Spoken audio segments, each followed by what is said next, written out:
पता ही नहीं, पैदल चलते हैं वहीं से, उस दिन तो पैदल गए थे।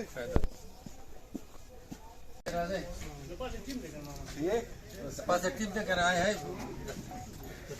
नज़ीर अहमद।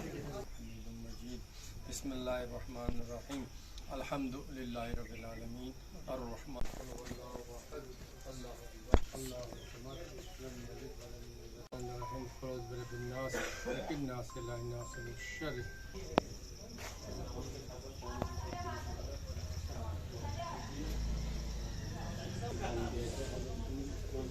से क्या नाम है?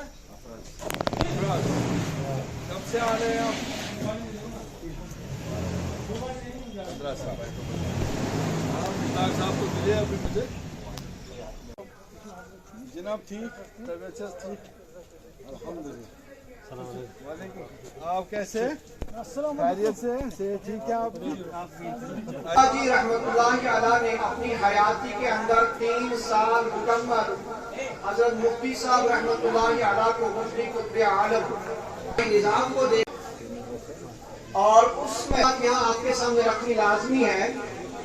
बाबा जी अलैहि रहमत की ऐसी कोई बात है उस किताब के अंदर, वो मैं जरा पढ़ लूं, उसके बाद के मैदान में छोड़ा था। प्रोफेसर समदुल्लाह साहब से भी आप वाकिफ होंगे, सुमली साहब से भी वाकिफ होंगे, रहमतुल्लाह अलैह, उनकी ज़ियारत होगी। जहाँ तक मैंने भी थोड़ा बहुत पढ़ा है, चाहे तो यहाँ कोई पैगंबर आए हैं हमारे जम्मू कश्मीर में, न तो ताबीन न तो तबा ताबीन। जो भी दीन का फैलाव हुआ है इन्हीं बुजुर्गान दीन ने यहाँ किया है हमारे कश्मीर में खुसूसन। तो हमें इन ज़ियारतों का एहतराम करना चाहिए, अपने आने वाले जो नस्ल है इनको समझाना चाहिए, और ये अपने जो हमारा जिस तरीके से हमारे इस्लाम की यहाँ बुनियाद पड़ी है उन चीज़ों को हमें अपने नौजवानों तक पहुँचाना चाहिए कि यहाँ क्या क्या मामलात थे हमारे कश्मीर में।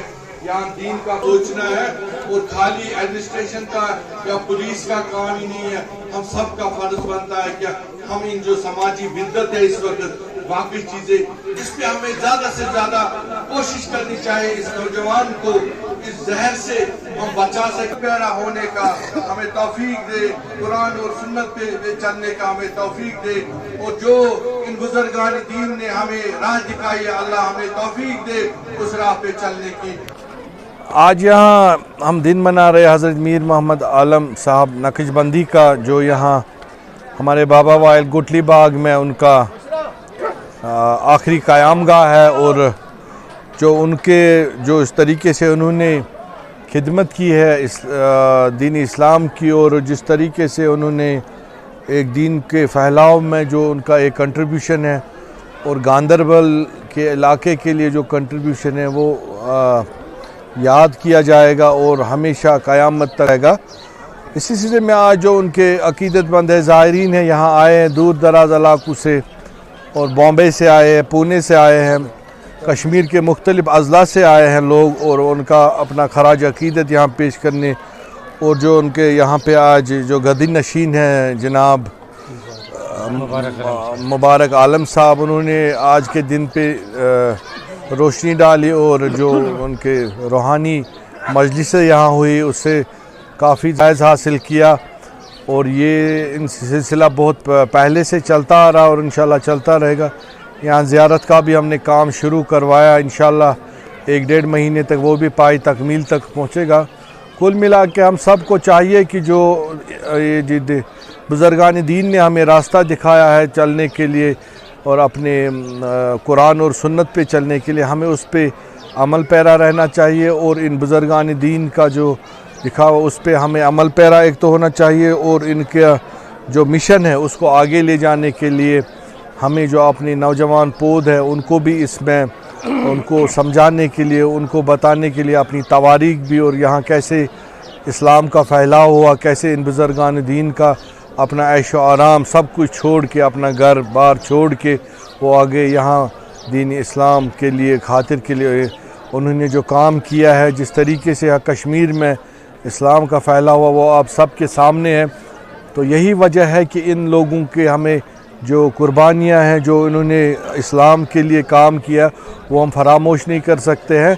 इसलिए आज हम यहाँ इकट्ठे हुए हैं उनको उनके अलैहि रहमा को खराज अकीदत करने के लिए पूरे लोग यहाँ जमा हुए, और इंशाल्लाह आगे भी ये सिलसिला जारी रहेगा।